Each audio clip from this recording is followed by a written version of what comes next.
خوش آمدید۔ آج ہم بات کریں گے ایک ایسی جیت کی جو صرف میدان جنگ میں حاصل نہیں ہوئی بلکہ یہ اصولوں، حکمت اور کردار کی فتح تھی۔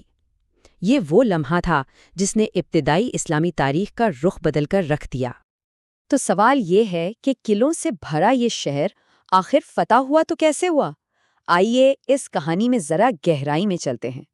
ہم دیکھیں گے کہ اپنے وقت کا ایک مضبوط ترین گڑھ صرف فوجی طاقت سے نہیں بلکہ کسی ایسی چیز سے فتح ہوا جو اس سے کہیں زیادہ گہری اور پائیدار تھی۔ اچھا، اس جنگ کی پوری تصویر سمجھنے کے لیے ہمیں پہلے یہ جاننا ہوگا کہ خطرہ تھا کیا۔ آئیے ذرا تصور میں 7 ہجری کے مدینہ کے شمال میں چلتے ہیں۔ دیکھیں، خیبر کوئی معمولی گاؤں نہیں تھا، یہ قلعوں میں گھرا ایک پورا نخلستان تھا، یہودی قبائل کا ایک ایسا گڑھ جہاں دولت، ہتھیار اور فوجی طاقت سب کچھ جمع تھا۔ تو خطرہ صرف یہ نہیں تھا کہ ان کے پاس فوج ہے، اصل مسئلہ یہ تھا کہ یہ خطرہ مسلسل بڑھ رہا تھا۔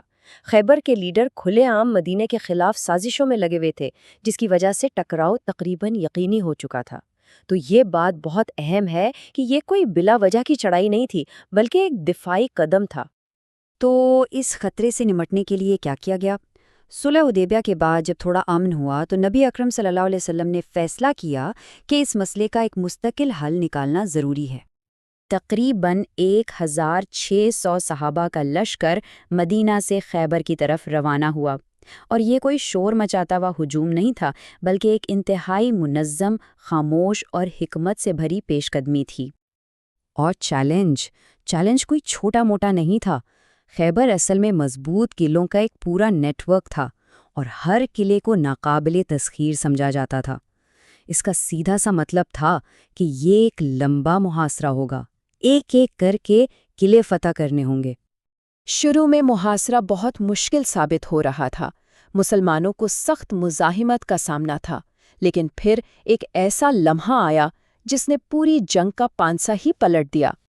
نبی اکرم صلی اللہ علیہ وسلم نے یہ تاریخی اعلان فرمایا۔ ذرا لشکر میں اس وقت کے جوش اور انتظار کا تصور کریں۔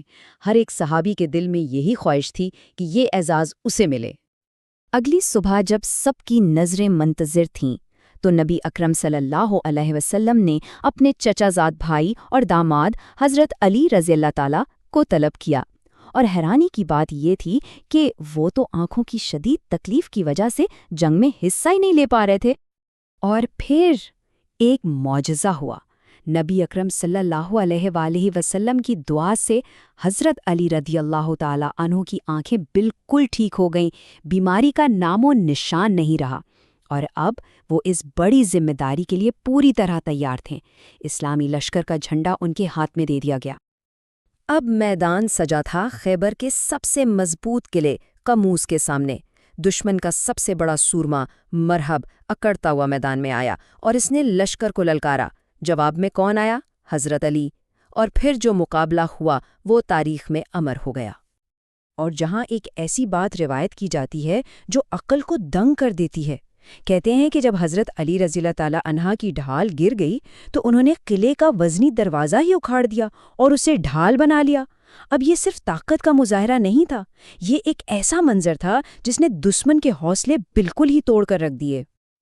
قلعہ قموس گرا تو باقی قلعوں کی ہمت بھی جواب دے گئی، خیبر فتح ہو گیا۔ لیکن یہاں کہانی ختم نہیں ہوتی۔ اصل کہانی تو اب شروع ہوتی ہے، جو فوجی نہیں بلکہ ایک اخلاقی فتح کی ہے۔ اور یہی وہ نقطہ ہے جو اس فتح کو تاریخ میں ممتاز کرتا ہے۔ سوچیں، اس زمانے میں جب جیت کا مطلب ہوتا تھا تباہی، لوٹ مار اور بدلہ، اس وقت ایک ایسا ضابطۂ اخلاق سامنے لایا گیا جو بالکل ہی نیا تھا۔ فتح کو طاقت سے نہیں بلکہ انصاف اور رحم دلی سے جوڑا گیا۔ تو اس بااصول فتح کے نتائج کیا نکلے؟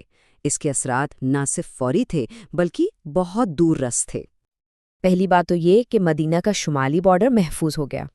دوسرا، مسلمانوں کو معاشی طور پر بڑا سہارا ملا، اور سب سے بڑھ کر دنیا کو یہ پیغام گیا کہ یہ نئی ریاست صرف طاقت کے بلبوتے پر نہیں بلکہ انصاف کے اصولوں پر کھڑی ہے۔ تو اس سب سے بڑا سبق کیا ملتا ہے؟ سبق یہ ہے کہ اصل لیڈرشپ کردار سے پہچانی جاتی ہے، اور حقیقی فتح صرف ہتھیاروں سے نہیں ملتی، اس کے لیے کچھ اور بھی چاہیے۔ آخر میں ہم یہ کہہ سکتے ہیں کہ خیبر کی فتح صرف ایک جنگ نہیں تھی بلکہ یہ ایک امتحان تھا، ایمان کا، کردار کا اور انصاف کا۔ اور یہ ہمیں ایک بہت گہری سوچ دے کر جاتی ہے کہ اصلی طاقت وہ نہیں جو ظلم کرے بلکہ وہ ہے جو رحم کرے، اور تاریخ ہمیشہ ایسی ہی طاقت کو یاد رکھتی ہے۔